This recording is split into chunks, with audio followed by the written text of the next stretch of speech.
O ministro Alexandre de Moraes, no final, coloca sob pena de prisão preventiva. Prisão preventiva é o cacete, porra! Isso aqui é o Senado Federal! Ele é um senador! Os poderes independentes, porém harmônicos. Harmônicos aonde, cara de pau? Eu nunca tive, presidente, uma postura no Senado de ser o inquisitor, ou de querer ser o brabão ou o valentão, meu querido colega Girão. Mas há uma situação aqui, presidente, que me incomoda profundamente, que é a situação de um colega de Senado. Nós temos hoje 80 senadores, porque um dos 81 senadores que está aqui no plenário, ele já está praticamente com o seu mandato, ou com o exercício do seu mandato, cassado. Nós vamos continuar fingindo aqui na casa, com o colega presente aqui, que isso não está acontecendo. A casa não vai fazer nada. Senhor presidente, eu quero lembrar, gostaria muito que o senador Renan estivesse aqui, porque eu queria lembrar quando o Renan era presidente dessa casa, um ministro mandou o oficial de justiça para tirá-lo da presidência. O senador Renan não aceitou nem receber e colocou essa casa para votar. E ela, ao lado do senador Renan, disse não ao Supremo Tribunal Federal. Senhor presidente, Vossa Excelência mesmo fez um pedido ao Supremo Tribunal Federal como presidente dessa casa, arguindo que sem o salário, sem a verba indenizatória, a estrutura está retirada, não tem como exercer o mandato sem a estrutura que o Senado oferece. É um senador fantasma, vai começar a dormir aqui agora e ninguém vai fazer nada. E o que o ministro disse? Negou o pedido do presidente do Senado, dia 21 de agosto, o ministro considerou que os valores bloqueados pertenciam a Duval e que o presidente do Senado, Vossa Excelência, abre aspas, não possui legitimidade para requerer o desbloqueio, fecha aspas.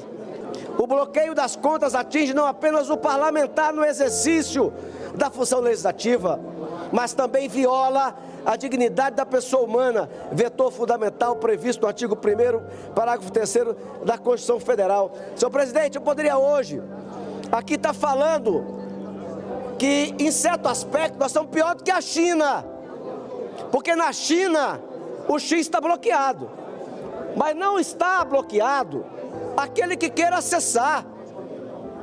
21 milhões de brasileiros foram censurados previamente.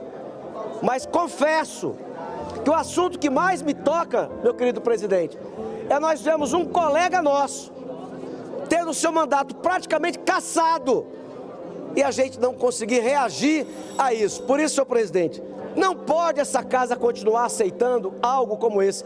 Repito, eu poderia falar de vários itens que eu acho que exageraram e que exageram, mas eu estou referindo a um. Veja, o Supremo Tribunal Federal, mesmo quando nós imaginamos que ele está errado, ele se une. E quando nós imaginamos que estamos corretos na defesa da prerrogativa de um parlamentar, a gente vai se calar. É um desses líderes. Eu rogo a Vossa Excelência que alguma atitude concreta seja feita.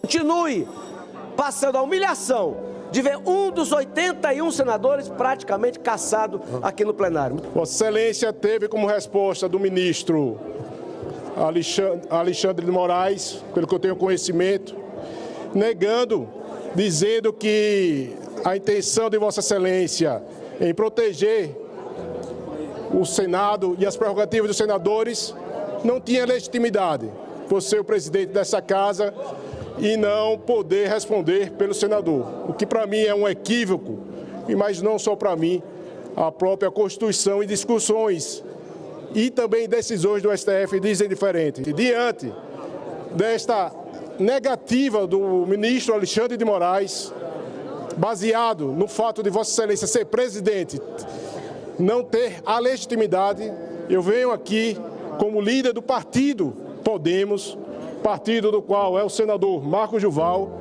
e no qual nós discutimos e concordamos em apresentar um requerimento esse, e nos termos regimentais, para que seja submetida à apreciação deste plenário a decisão monocrática do ministro Alexandre de Moraes.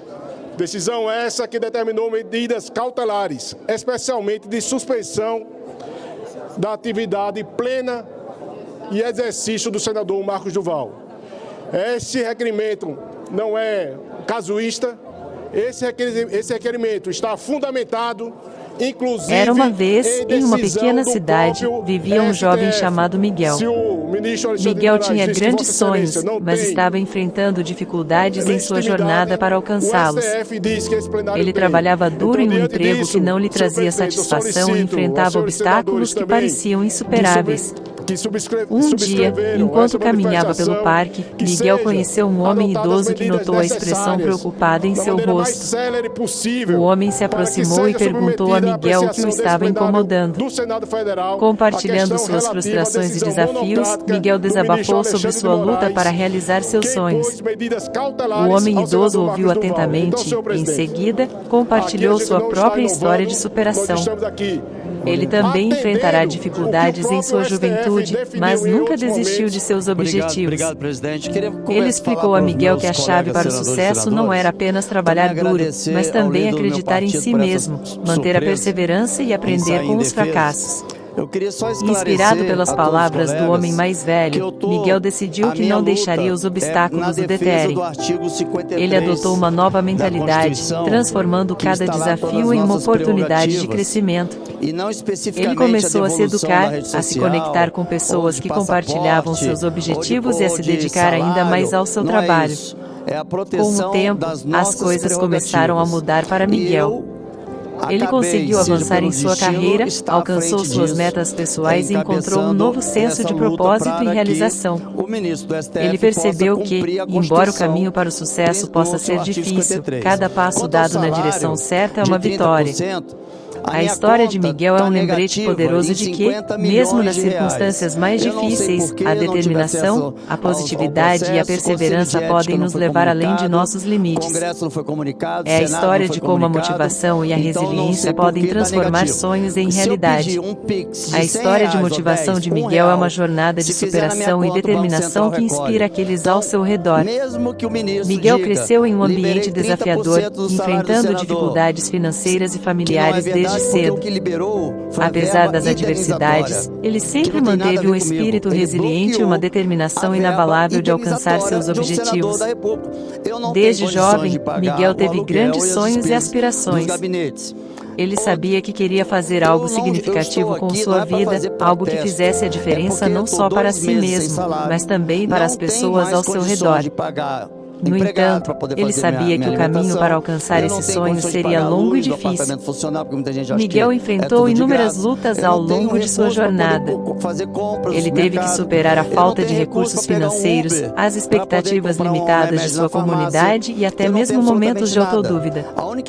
No entanto, em vez de se deixar levar pelo desespero, Miguel utilizou cada obstáculo como uma oportunidade de crescimento. Ele se dedicou incansavelmente aos seus estudos, aproveitando cada oportunidade de aprendizado que surgia. Miguel também buscou mentores e modelos positivos que o inspiraram e o guiaram ao longo do caminho. Ele sabia que o sucesso não viria facilmente, mas ele estava disposto a trabalhar duro e persistir, não importando quão difícil fosse o desafio. Com determinação e resiliência, Miguel começou a alcançar seus objetivos. Ele conquistou bolsas de estudo, ingressou em uma universidade renomada e se destacou em sua área de estudo. Ao longo do caminho, ele nunca perdeu de vista sua missão de fazer a diferença no mundo. Hoje, Miguel é um exemplo vivo de superação e sucesso. Ele encontrou maneiras de retribuir à sua comunidade, servindo como mentor para jovens que enfrentam desafios semelhantes aos que ele enfrentou. Sua história inspiradora mostra que, com determinação, perseverança e uma crença inabalável em si mesmo, é possível superar qualquer obstáculo e alcançar os mais altos objetivos. Miguel é uma verdadeira fonte de motivação para todos aqueles que têm o privilégio de conhecê-lo. A história de Miguel é uma saga de desafios, superação e determinação. Miguel nasceu em uma pequena vila nas montanhas, onde a vida era difícil e as oportunidades escassas. Desde cedo, ele enfrentou adversidades que moldaram sua resiliência e força de vontade. Filho de camponeses humildes, Miguel cresceu cercado pela beleza áspera das montanhas e pelo trabalho árduo da terra. Mas ele sempre sonhou com algo mais além das fronteiras de sua vila. Enquanto outros jovens da sua idade se contentavam com a vida simples, Miguel ansiava por conhecimento e aventura. Apesar das limitações financeiras de sua família, Miguel era um ávido leitor. Ele devorava livros emprestados da pequena biblioteca da vila e absorvia conhecimento como uma esponja. Seu desejo de aprender era insaciável, e ele buscava compreender o mundo além das montanhas que o cercavam.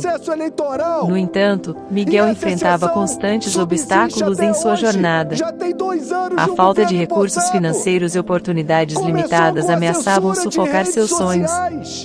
Mas ele se recusava a desistir. Com determinação inabalável, ele trabalhava durante o dia nos campos e estudava à noite à luz de velas. Sua persistência finalmente começou a render frutos quando um professor da cidade próxima reconheceu seu potencial e o ajudou a obter uma bolsa de estudos em uma escola melhor. Miguel agarrou essa oportunidade com ambas as mãos, dedicando-se incansavelmente aos estudos e se destacando academicamente. No entanto, sua jornada estava longe de ser fácil. Ele enfrentou o preconceito e a descrença daqueles que duvidavam de suas origens humildes. Mas Miguel usou essas críticas como combustível para provar seu valor.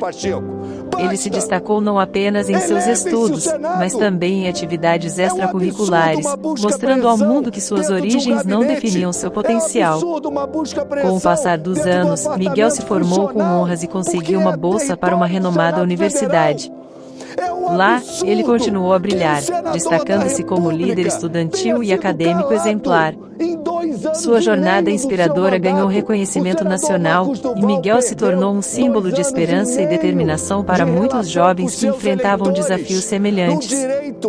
Ao longo de sua vida, Miguel nunca esqueceu suas raízes humildes. Ele retornou à sua vila natal não apenas como um sucesso pessoal, mas também como um defensor dos direitos daqueles que lutavam contra a injustiça e a desigualdade. Sua história inspiradora ecoou muito além das montanhas que um dia pareciam limitar seu destino, mostrando ao mundo que com determinação e perseverança, qualquer obstáculo pode ser superado. Ele não roubou, ele postou em redes sociais a censura no país de onde nós viemos, porque estamos nesse momento, pela nossa inércia, do Senado Federal, senador Rodrigo Pacheco, a ponto, senador Renan, da intimação que dá nas mãos dele, eu não acreditei, eu tive que ler. O ministro Alexandre de Moraes, no final, coloca sob pena de prisão preventiva. Prisão preventiva é o cacete, porra, isso aqui é o Senado Federal, ele é um senador. Como é que o ministro do STF se refere a um senador assim? Eu estou indignado com isso, e eu falei ontem, e eu peço mais uma vez, senador Rodrigo Pacheco, que farei todo dia aqui. Vossa Excelência nos representa. Eu não posso acreditar no que eu ouvi, que Vossa Excelência é o avalista de Alexandre de Moraes. Então, é hora de tomar uma atitude nessa casa, em defesa de um colega nosso, porque não é assim, invadir o poder legislativo nas suas consequências e fisicamente que avança a democracia, que tenha no senador Renan Calheiros ao seu lado o exemplo, que rasgou uma ordem judicial porque era ilegal, e ordem ilegal não se cumpre. É importante que o faça. Eu sou 3 anos e 8 meses presidente do Senado e nós temos, de fato, um lamentável episódio envolvendo um colega nosso, o senador Marcos Duvalde, e que a construção harmônica que faço na relação com os poderes serve, inclusive, para o reconhecimento de que prisões de parlamentares, buscas e apreensões contra os parlamentares, medidas cautelares contra parlamentares, até ações penais contra parlamentares, devem ter realmente fundados indícios e não podem ser banalizados esses institutos como foram no passado recente, repito, fora do tempo que eu era presidente do Senado. Então, apenas esses esclarecimentos, que de fato nós temos um problema com o senador Marcos Duval, que de fato é o único problema concreto que nós tivemos no Senado no período de 3 anos e meio que eu sou presidente do Senado e que nós estamos buscando constantemente e severamente resolver no âmbito do Supremo Tribunal Federal, e a ponderação feita pelo senador Rodrigo Cunha, obviamente, será avaliada pela mesa diretora do Senado Federal. Mas eu acabei de ler aqui, presidente Pacheco, as ponderações de Vossa Excelência sobre o senador Marcos Duval junto ao ministro Alexandre de Moraes. Me surpreendi da maneira como Vossa Excelência colocou. Vossa Excelência fez um arrazoado ao ministro. O que eu acabei de ler aqui, veja que nem fair play ele tem. Falta de sentimento, de respeito ou um fair play. A fair play que Vossa Excelência sempre tem tido de cortesia com essa corte. Mas esse cidadão Alexandre de Moraes é o CEO de um consórcio de perversos. O senador Marco Duval é do meu estado. Não tenho um relacionamento político com ele. Não sou do partido dele. Sou a última pessoa do mundo a defender Marcos Duval. Mas eu não estou falando de Marcos Duval. Eu estou falando de um senador da República que foi eleito de forma republicana e chegou a essa casa. Se ele fosse do PSOL, eu estaria falando a mesma coisa. Se ele fosse do PT, estaria falando a mesma coisa. Aí do seu lado está sentado Renan Calheiros. Foi meu presidente 2 ou 3 vezes. 4 vezes.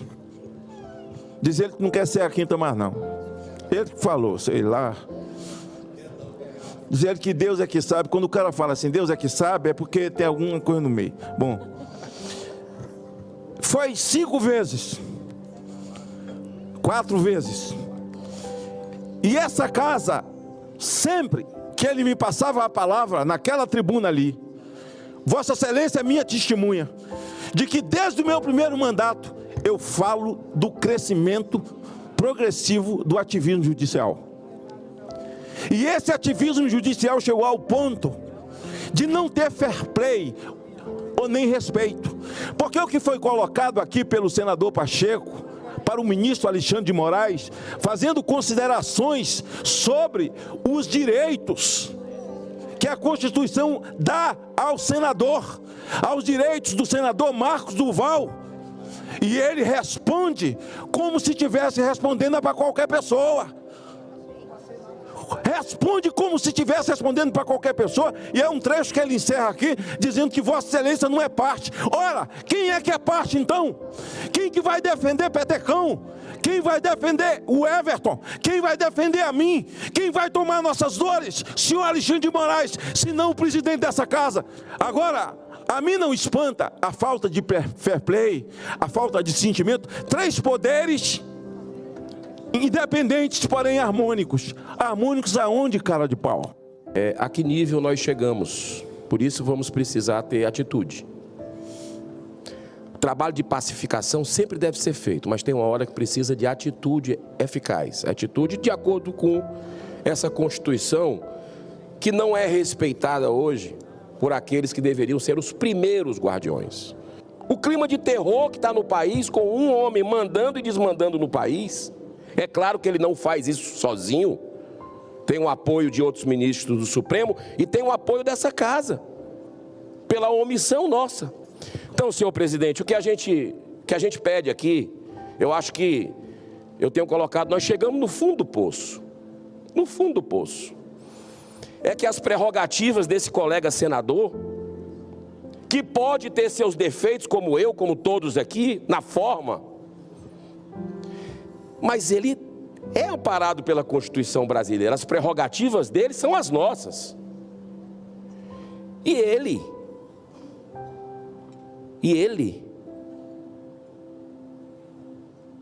desculpa, senador Marcos Duval, que eu vou falar aqui, mas é como se o senhor fosse um parlamentar, um senador zumbi.